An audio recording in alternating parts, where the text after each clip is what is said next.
Hey, I'd like to welcome you to another episode of Mission Matters. My name is Adam Torres, and if you'd like to apply to be a guest in the show, just head on over to missionmatters.com and click on Be Our Guest to apply.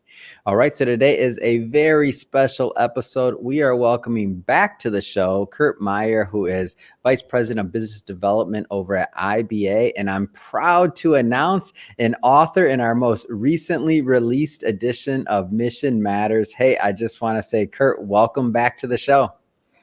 Well, thanks, Adam. It's a pleasure to be back with you. So how do you feel? We're in a book together. We're bound by ink.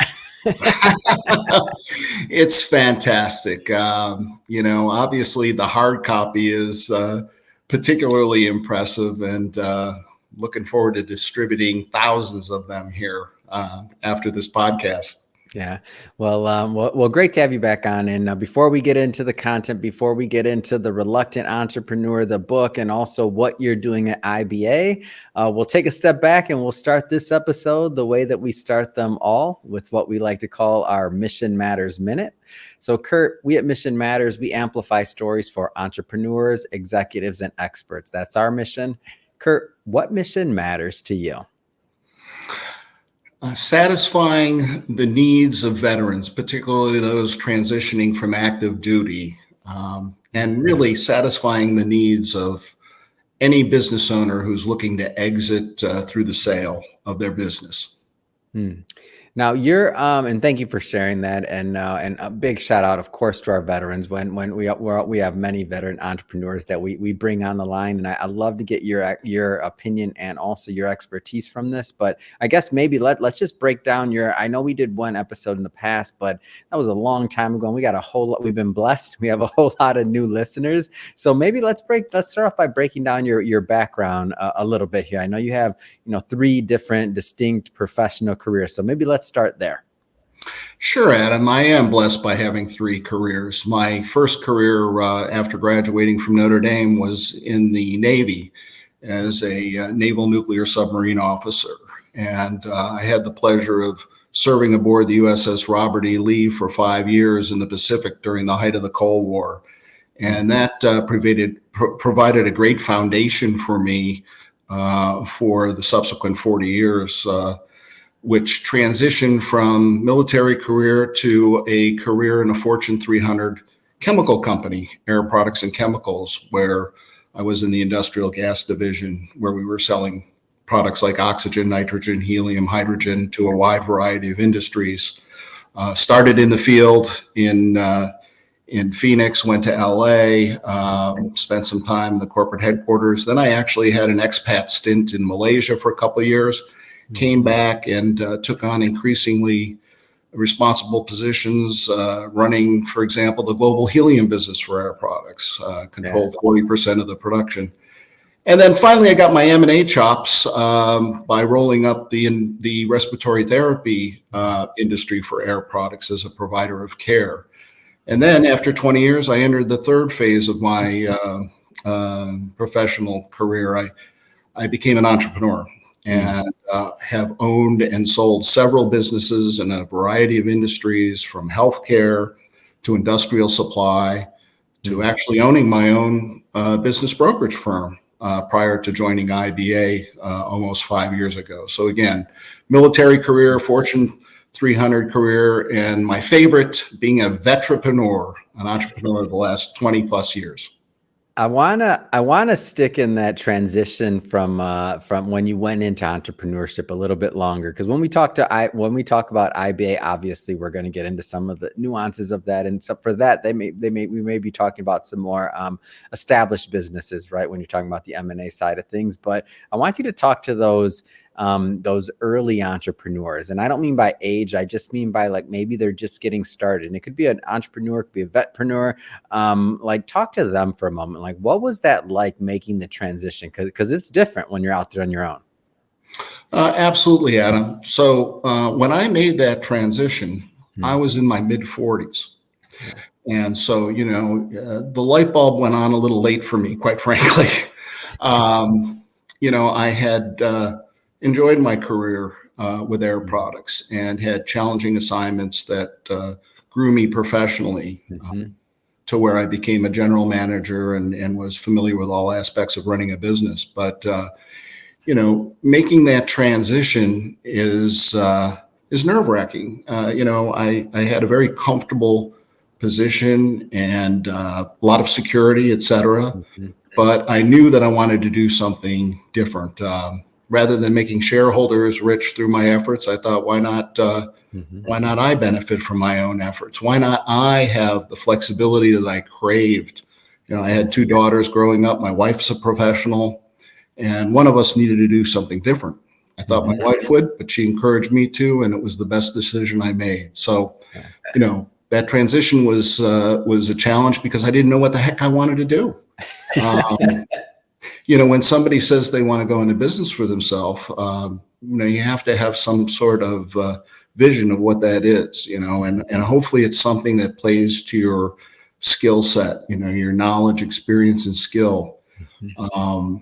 And I would encourage entrepreneurs when they're thinking of becoming a small business owner to keep the lens wide open. Don't Yeah. be focused on what you like to do. For example, when I became an entrepreneur, my friends warned me, don't start a golf business from scratch. 90% Yeah. of startups, by the way, fail. So the way to become a small business owner, my best advice is either buy an existing business, an existing cash flow.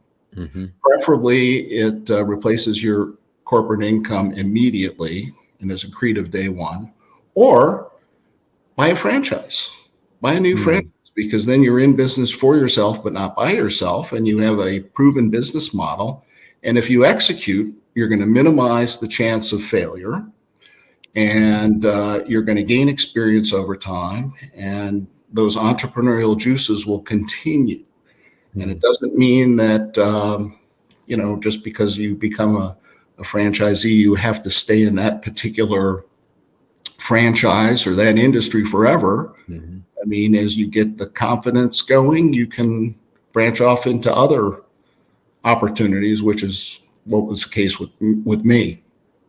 Yeah, if I could go back and I kind of think about it all, I'm like, man, I would have gone the franchise route or purchasing a business that was already established because I didn't really know what I was doing and I think about the years that cost me and I'm like, I mean, I'm happy now because Mission Matters worked out, right? But there was some, bumps in the road prior to that. But I'm thinking to myself, like, yeah, even the training, being, around others that understand, being part of a model, like all those other things. I think there's a tremendous amount of benefits that we don't maybe always think about, especially for speaking specifically to those newer entrepreneurs or those first time entrepreneurs, the seasoned individuals like yourself who have, been buying and selling businesses for years. That's just part of doing business, right? Right. So, one of the things that we've had obviously previous conversations, and as we've gotten to know each other, I know one of the mantras that I know you for is that your net worth equals your network. What does that mean? Like, what does that mean to you for our audience? Well, I tell you, it starts with the definition of net worth. Mhm. If I ask you, Adam, what is your net worth? You're probably Mhm. looking at me like, well, it's none of your business Bring what my out the bank bring out the account looks like. finance, bring out the sheet. You know, Net worth is how you define it. It could be what your wealth is. It could be the wealth of your friends. It could Mhm. be how you're contributing to society. All of those things. But if your net worth is significant, I can assure you that it's related to your network, Mhm. meaning the connections, the people that you have in your life. Mhm. And so that's why they're, so intricately linked. Mhm. If you have a good quality network of high quality individuals, that's going to help you succeed. I mean, let's Yeah. face it, in life, it's not what you know. Mhm. Okay. I mean, I was a 2.6 engineer at Notre Dame. I didn't know very much. Okay. But as I progressed, it was more about who I knew Mhm. and recognizing that if I didn't know something about a Mhm. particular subject matter, that I would enlist the aid of someone who knew Mhm. it better Yeah. and was not proud to bring those people in. So I learned that in the Navy. I Mhm. learned that having relationships and a good network on board a submarine is an integral part of your success. Yeah. Certainly in a corporate environment, all of those listeners and viewers out there realize that when you're a general manager in a large corporation or a small corporation, Mm. that it isn't you. You're the quarterback, but you Yeah. can't be an expert in every single discipline. You can't be. I mean, you know, um, I like to think that in my profession, I deal with a lot of attorneys and CPAs, financial advisors. I like to think that I'm pretty knowledgeable in those areas, but I know my limitations. As Clint said, you got to know your limitations. And so what you do is you bring in the experts. Yeah. So it's who you know, not what you know. So Mm. your net worth is certainly equal to your Yeah. network. And I encourage everyone to build a very strong network from the get-go. I've Mhm. shared that with my two daughters that I think have embraced that. And I can see that they're enjoying success as a result of building strong networks. Hmm. So that's a little bit in you building your network, and also like other than you're a golfer in your golf game, like how do you maintain, how do you foster those relationships? How do they? Because you're exceptional at this, and I'm not just saying that because I've watched you, over the last couple of years, and I see things, and it's one thing to just build, but how do you maintain? How do you go deep? Other than obviously your golf game, like what's your secret? Well, I think that you have to invest the time with your network, and you have to demonstrate that you value that relationship. I mean, it can be as simple as noting a post that someone has on LinkedIn, and Yeah. not only liking it but making a comment or going out Yeah. of your way to repost and Mhm. reinforce what that person is saying. That deepens the relationship. It really Mhm. does, and it takes time. Uh, Mhm. I think the personal touch. I'm an old school guy. Okay, Yeah. so I get a lot of handwritten notes out to people. Mm. If I see something written in the Puget Sound Business Journal about someone, Mhm. I'll cut it out of the paper and I'll pop it into a Yeah. note card with a personal note. So, I mean, it has to be deep personal Mhm. um, communication to people to deepen those relationships. And Mm. like I love the way you teed this up because I can continue to add new people, but if Mhm. you don't take care of the ones that you have established relationships with, Yeah. and you're both benefiting from them, you're foolish. Mhm. It's like in business, if you don't take care of your base, doesn't matter how many new customers you have. Take care of Yeah. your base first. Take care of your network. Nurture that network. Mm. You know. Yeah, I'm a big fan of this concept, and it's something I've been working on for I'd say maybe the last 5 years. And if I have one regret in business, it was that like I've had a lot of, and I'm not saying it's too late, but I've had a lot of amazing people that I've let out of my life that still could have been in there, and still I just feel like personally, even not even on just business, but just on the personal side, I'm like, oh man, like what happened to that person? What happened to this? But now I feel like with technology and otherwise, it's just so different. Like what you just now said, liking a post, sharing something, sending a quick message to somebody, especially if somebody's creating content. It's interesting because like when we post this or anything else, like other people are going to comment, they're going to say things about you. They're going to say, "Hey, Kurt," they're going to, you know what I mean? Like things come up, and it just gives those touch points so that I'm old school too. I prefer a note. I mean, I write a lot of notes. I do a lot of things like that still, and I have my own cards and things like that I still do. But I'll tell you that even on the receiving and the giving end, the digital side of things has, I believe, made it more possible to have a larger network that can still be pretty deep. And it's created, like for me personally, another layer of that network, so to speak, which is interesting because I think that creates more possibility too. Mhm. One of the things that I learned early on is that it's better to give than to receive, right? I mean, Yeah. you've got to establish any relationship in building a network by Mhm. asking to give something. Mhm. I believe in this book here. Yeah. If you can see it, The Go Giver by Bob Berg. Oh yeah, I'm a fan of The Go Giver. Oh, for sure. It is a wonderful book. I recommend it to all of your viewers. And what goes around comes around. If you're thinking about approaching somebody because you need something, first thing you should ask them as you get to know them is, how can I help you? Before you even ask for something, you size somebody up, you take the steps to know, like, and trust the person, and then you ask, how can I help you? I mean, before you even think about asking them for anything. So I learned that early on, and it's been a good way to operate. So Kurt, I want to jump around a little bit here. Let's dive into the book a bit. So The Reluctant Entrepreneur, when I saw the topic, when I saw some of the content, you obviously the different phases of your life, career, the successes you've had, there was a lot of things and a lot of different angles you could have taken and written about. Like why'd you go this route? So The Reluctant Entrepreneur, tell us some more. Well, I think that most people are born, think that they're born entrepreneurs, the Bill Gateses and Zuckerman, et cetera. I mean, these are people that are very young and they're destined to be an entrepreneur. Yeah. I wasn't destined to be an entrepreneur. I was destined to be a corporate guy, right? Yeah. I served in the Navy, saluted, executed, got things done. Joined Air Products, executed, got things done. I never, ever thought about being an entrepreneur. Okay.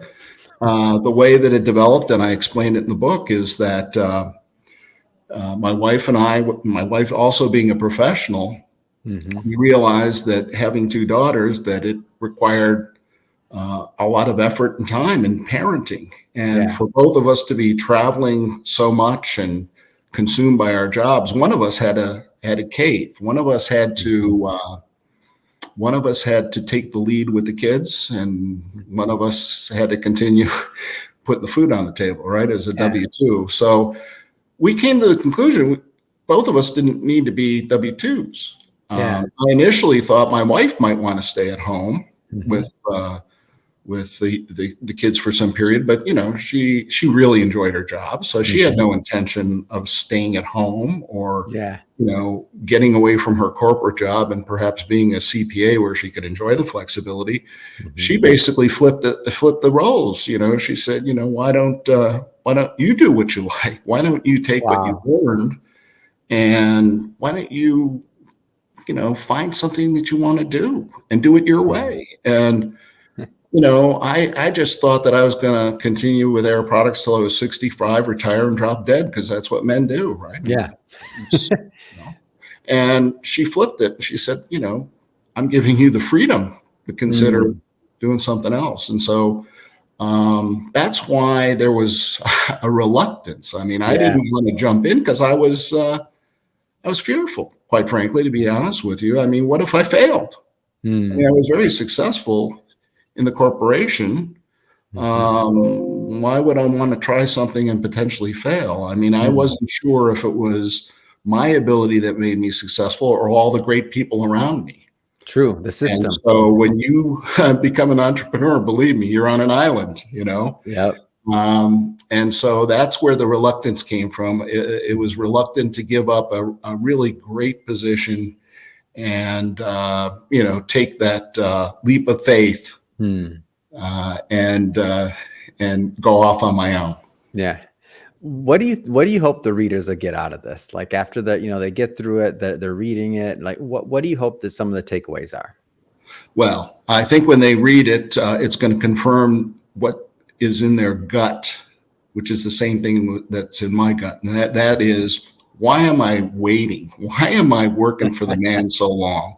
Yeah. What can I do to take control of my life and be a small business owner? And in the book, I clearly state that there are three options. One, you can start something up on your own. 90% chance of failure. Yeah. Two, you can buy an existing business. And three, you can buy a franchise.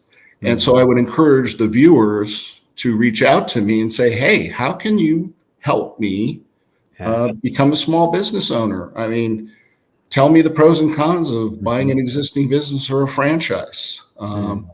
And that kind of transitions to where I am now with IBA, because that's exactly what I do. Yeah.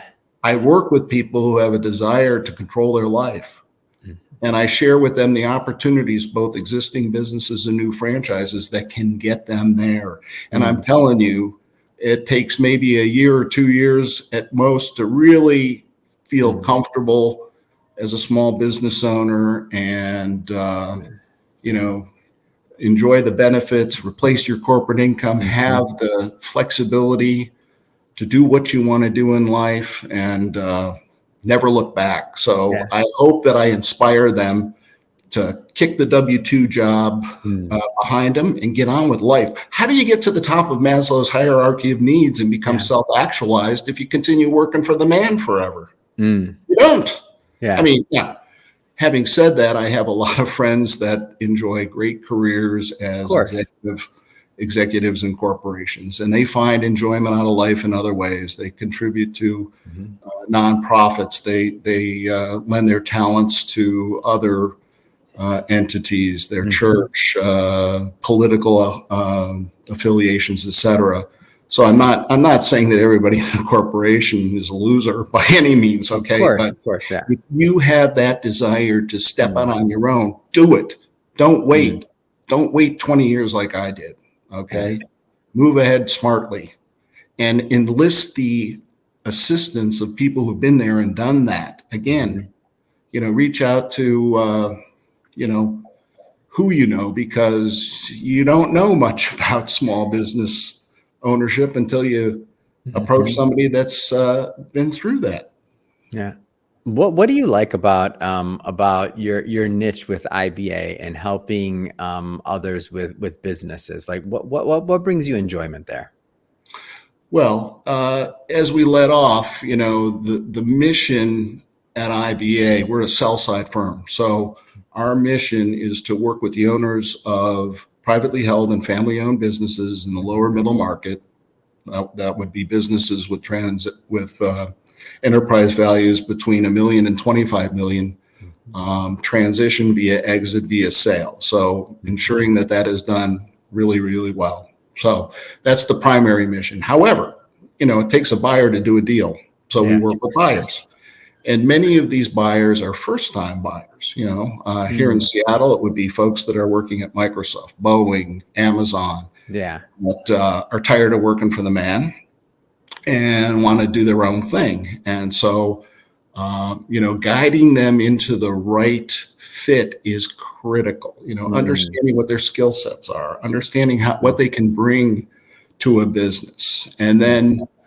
then, matching up the criteria that they're looking for. What kind of income do they need? Mhm. What kind of growth do they expect? Do Mm. they want to build it and hold it and make it a generational business, pass it along to children? Do they want to grow it and flip it because they're Mm. more builders, than harvesters? Yeah. So, working with people to find that right fit is very fulfilling. It Mm. really is. How does somebody know? Like you've talked to, so there'll be some people that watch this, like for example, like that work at, Microsoft and Amazon's and all these upper management and these corporate individuals that maybe they've always kind of had that itch or that thought. But like, how have you found that like somebody knows? Like it's like, okay, yeah, this is something I should really explore. Well, there's no substitute for doing due diligence. So Mm. let's take the case of somebody that's looking at an existing business. What we first do is we give them an overview, basically a teaser of the business. What is this business all about? What industry is it in? And what will you, as the owner, what will your day Mhm. to day look like? Are you going to be working with people? Are you going to be working more on the operational end and sales and marketing end? That kind of thing. So, really giving them a feel for what they're going to be doing, and then encouraging them to have a meeting with the owner to ask the owner, if you were me taking this business over now Mhm. from the current condition, what would you do differently, or what additional things would you do, or what skill sets are you lacking that I might bring to this business to bring it to another level? So Mm. doing due diligence is critical. On the franchise side, there's a wonderful opportunity to do validation by talking to other franchisees that have been in the system for a long period of time. So I encourage them to do the kind of due diligence by either physically visiting those locations or certainly having conversations with the franchisees. And the franchisees are very open to sharing all the details of the business. Mm-hmm. You know, what is their relationship with the franchisor? Of course. You know, how long did it take them to reach break even? What kind of money are they making? What are their future plans? Mm-hmm. So it's a lot of fun, you know, Yeah. for these folks to look at opportunities, either existing businesses or franchises. Mm-hmm. And it will just fit. A light bulb will go on. Something that they find out will get them excited. Like they probably can't get the idea out of their head, right? Like that's how I'm envisioning Exactly. it. Like it's like they can't let it go. It's like once you know something, you can't unknow it. Exactly.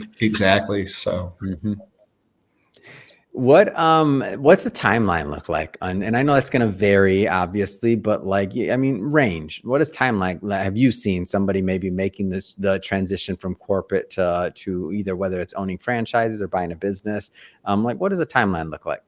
Yeah, this is good. My timeline, the timeline kind of depends on your personal situation. If you're financially secure, if you've got a wife that's providing some income or whatever, you can take the time to find the right fit. And you know, some people it takes years to find the right fit. Quite frankly, sure. They overanalyze things, etc. I mean, I was on that route for a while. I was overanalyzing things. I was overly concerned, etc. But I would say, typically, if I'm thinking of somebody I'm working with right now, you know, they made the decision, you know, over the holidays, hey, we're going to change our life. I'm going to find something. I'm going to work with Kurt to do it. I would say that it'll probably take about a month or so to find the opportunity that they want to pursue, and then it'll take about another month to negotiate a deal, and then it'll take about 2 months to be able to close it and get in business. So, you know, if you want to move into something, the time frame can be rather quick. It can be 1 to 4 months, you know, if you want it to be, especially if you're working with skilled advisors like we have at IBA that, you know, are your advocate. I mean, when we work with a buyer, we're looking for the right fit for them. We're putting our compensation aside. Okay, we're looking at them like family members. Like, what would I suggest for my brother? For sure. And we're presenting the existing business option, the pros and cons, and we're showing them the new franchise option. And we're taking them through that every step of the way. And whatever the right fit is for them is fantastic. Mm-hmm.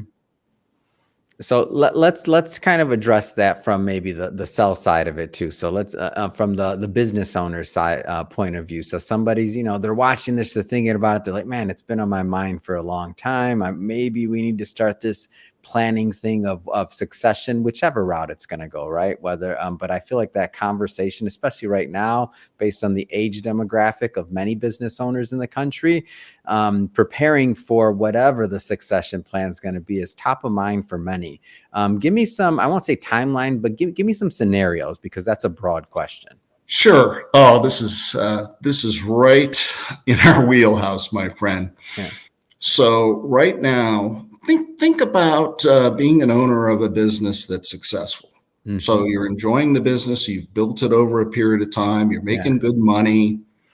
Why the hell would you want to sell it? Yep. Okay. It's finally working, right? Exactly. You know, so, you know, quite frankly, at IBA, our biggest challenge is to have inventory for buyers to look at. Yeah. Because, you know, if you have a good business, it's hard to get somebody to sell it. So the ones that are selling it typically, and you mentioned it, it's the demographics, it's older folks. I mean, the typical scenario is, you know, a 70-year-old owner, you know, is having his financial review with his financial advisor, and the subject of retirement or moving on comes up, and, you know, the financial advisor will say, well, you know, what's your plan? And, I'll say, well, I guess I don't have any family members in the business, so there's no succession plan. So I guess I'd sell it, right? Yeah. And so that's where we come into play. So what we do is the first step is for any business owner, they should understand the value of their business. Okay, so let's look at this 70-year-old that owns an HVAC business, right? Heating, ventilation, air conditioning. So let's assume the business is worth about $5 million. He's got 15, 20 employees. And the first step is for us to do the business evaluation, confirm that, it's worth $5 million. And the financial advisor says, hey, we can use that $5 million to ensure a nice retirement for you. And he decides to engage us. So first step is to do the evaluation. That takes a couple of weeks after we get all the information we need, which would be tax returns and copies of leases and employee agreements and such. And then if he decides to engage us, it would take about 3 to 9 months to sell that business. We would first go to our database of all these buyers that are looking for businesses like that. And I can assure you, which is a tremendous advantage, by the way, because you have that database in both sides. So that's different. You already, I'm guessing here, but correct me if I'm wrong. You already have certain relationships and certain matchmaking that you've been, some of them working on for possibly years. Am I off on anything that I said? No, you're right on the mark. I mean, it's such a seller's market. If you have a profitable business, there's a tremendous demand. I mean, right now, sitting here right now, I've got 10 times as many buyers as I do opportunities and such. So at any rate, we tell the owner that, if you engage us within the next 3 to 9 months, we're going to sell and we're going to achieve the price that you're looking at and such, and we're going to effect a smooth transition. And by engaging us as the intermediary, we are going to control the process. We're going to ensure that the buyer keeps things confidential. We're going to do the proper vetting of the buyer to make sure he has the ability to do the deal, that he's got the financial wherewithal to do it, and that he's motivated, that he's not some tire kicker that's going to waste everyone's time. Yeah. And our business model, which is 100% performance compensated, goes right along that arena. We don't want to waste our sellers' time, our time, everybody's time. So at any rate, what our job is to create that competitive marketplace for the owner so that we can obtain several offers for him to consider, so he can choose the right buyer that's going to take care of his employees, very important to him, his customers, his suppliers, and his legacy. We want this to be a win-win. And, that sounds trite. Oh, yeah, win-win. No, we really want the buyer to win, even though we're representing the seller, but we want that buyer to feel good. And we want this deal to be fair. If we tried to sell the buyer something that was, unrealistic, for sure, we could sell ice to the Eskimos. I mean, we can get a buyer interested in any of our businesses. Yeah. But if we can't convince his team, the buyer's team, meaning the lender who's going to stand behind the funding, his CPA that's going to do due diligence, the attorney that's going to draft the purchase and sale agreement, then we're wasting everyone's time. So that's where the IBA differentiation comes in. I mean, we have the knowledge, experience, and skill to get this done for both parties and come up with a win-win. And we're only paid a success fee at closing, so we better do it well or we're going to starve. Yeah.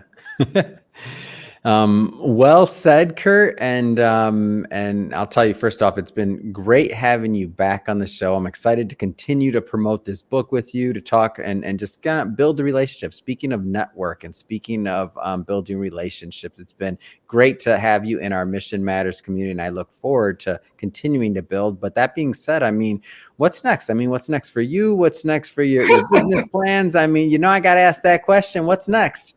I know you don't stay still. God knows. God knows. I retired a couple of times unsuccessfly when I left Air Products, and then when I sold my own business brokerage firm, I don't know, 6.5 years ago. What's next for me? Right now, what's interesting is I'm considering an opportunity to be a technical advisor on a full-length feature film in Hollywood on That's submarines what in I'm the talking Cold about. War. I knew you had something up your sleeve. Yeah, there's always something I'm doing. There's also a company that the owner of IBA and I are kicking around. I don't want to let the cat out of the bag, but the It's all right. entrepreneurial It's all juices are right. It's flowing just there. me and So you. It's nobody else. We're not recording and distributing this to a million people. It's fine. No. no, but when we're ready to launch that, I'll come Mm. back on your podcast with Gregory. At That's any rate, amazing. there's always things, irons in the fire. Mhm. Once you leave the corporate environment and the Mhm. entrepreneurial juices start flowing, you can't stop them. And you know this because you're the Yeah. same. You're cut out of the same cloth as I am. Yeah. So, God knows, stay tuned, and we'll remain close. Amazing. Kurt, if there's some, business owners out there that are, thinking about selling or even individuals thinking about purchasing or otherwise, I mean, how do people connect? How do they learn more about IBA and you and your team? Well, certainly I invite anyone to go to the IBA website, which is quite simply www.ibainc.com. It is a robust website. You have all kinds of resources for buyers, for sellers. There is a blog library that just is awesome.